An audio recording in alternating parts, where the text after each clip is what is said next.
श्री स्वामी समर्थ. नरक चतुर्दशी म्हणजे आपण त्याला छोटी दिवाळी म्हणून सुद्धा साजरी करत असतो. नरक चतुर्दशीच्या दिवशी आपल्याला अभंग स्नान उठण्याने का करायचं आहे, उठण्याने आंघोळ का करायची आहे, त्याचं किती महत्त्व आहे. यासोबतच नरक चतुर्दशीच्या दिवशी आपल्याला एक फळ पायाच्या अंगठ्याने फोडायचं असतं.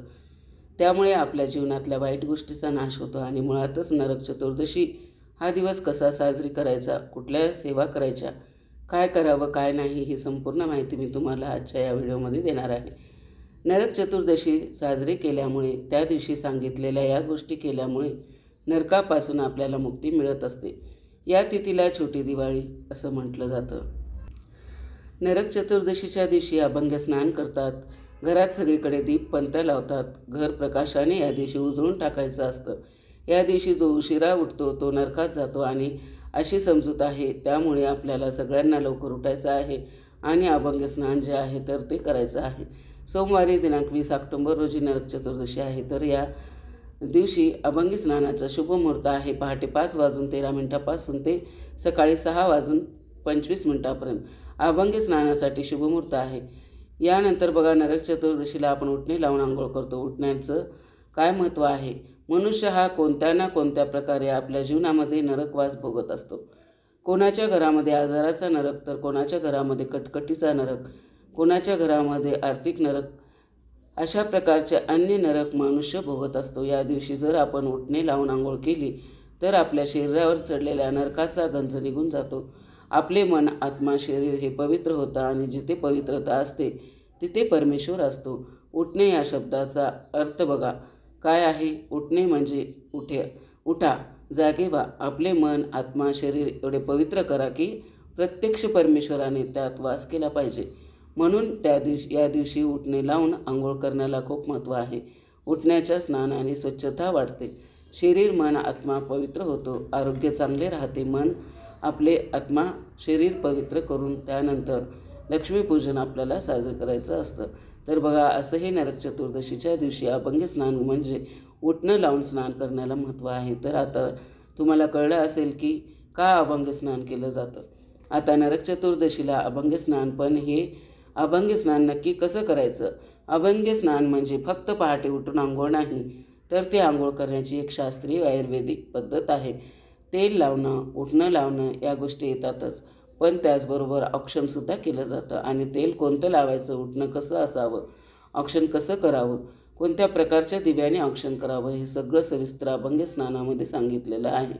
अभंग स्नान करण्याची योग्य पद्धत म्हणजे पहाटे लवकर उठायचं. लवकर म्हणजे सूर्योदयापूर्वी कमीत कमी 6 वाजेपर्यंत तरी आंघोळ झाली पाहिजे. 6:30च्या नंतरच्या स्नानाला अभंग स्नान म्हणायचं नाही.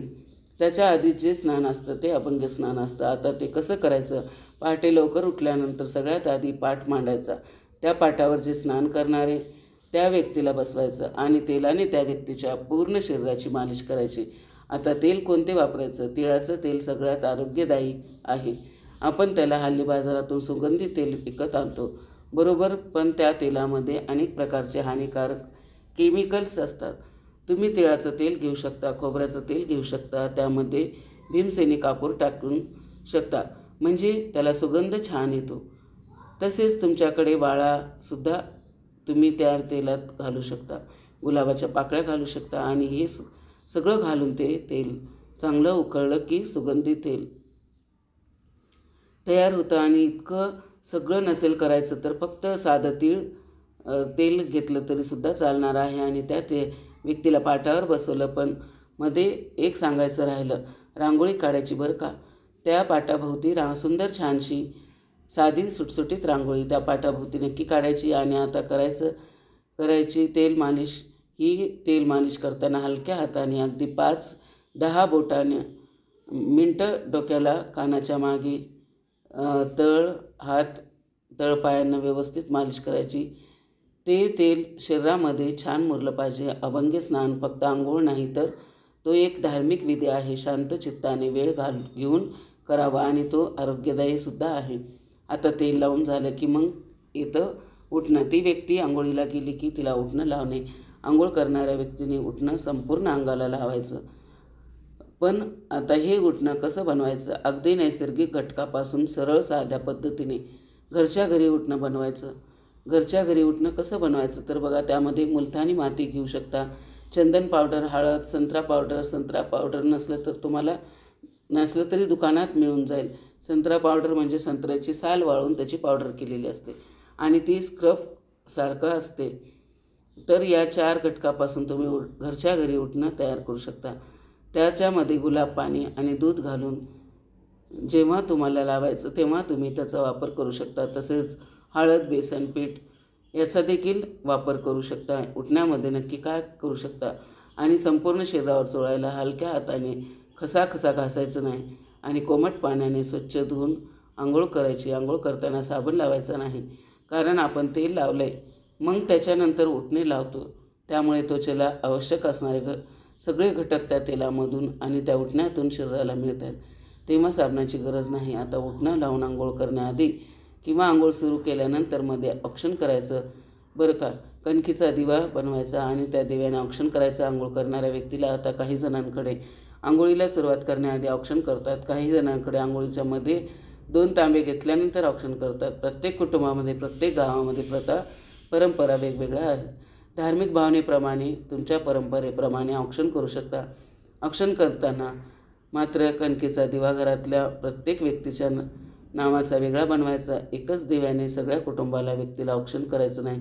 प्रत्येक व्यक्तीच्या नावाचा वेगळा दिवा बनवायचा आणि औक्षण झाल्यानंतर तो घराच्या बाहेर नेऊन ठेवायचा. तर मंडळी, ही असते अभंग स्नानाची पद्धत. आता हे अभंग स्नान नक्की आलं कुठून? तर असं म्हणतात की नरक चतुर्दशीच्या दिवशी भगवान श्रीकृष्णाने नरकासुराचा वध करून लोकांना त्याच्या त्रासातून मुक्त केलं.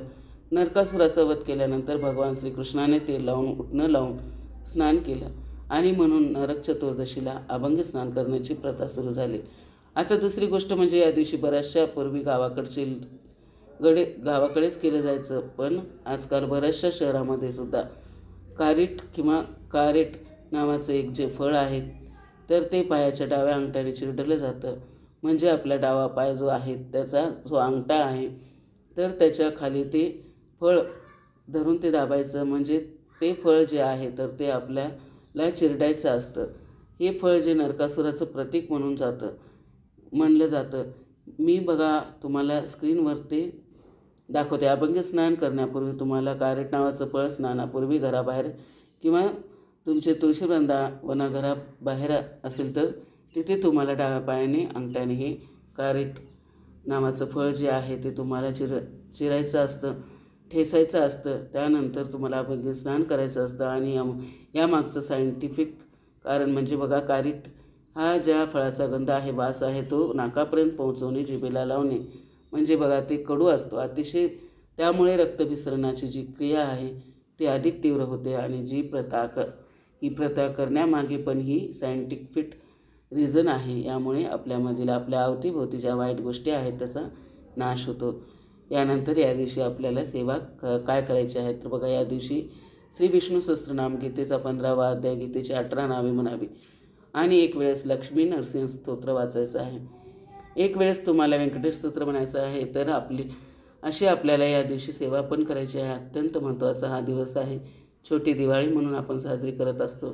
या दिवशी या गोष्टी केल्यामुळे बऱ्याचशा वाईट गोष्टीचा नाश होतो आणि आपल्या आयुष्यामध्ये चांगल्या गोष्टी येत असतात. तर बघा, नरक चतुर्दशीची ही अत्यंत महत्त्वाची माहिती तुम्हाला तुमच्यापर्यंत पोहोचायची होती. तुम्हाला मी पोहोचवली आहे. कसा वाटला व्हिडिओ माझा कमेंट करून नक्की सांगा. चॅनलवरती जर नवीन असेल तर चॅनलला सबस्क्राईब करा. शेवटपर्यंत माझा व्हिडिओ ऐकला त्याबद्दल आपल्या सर्वांचे मनापासून आभार. श्री स्वामी समर्थ.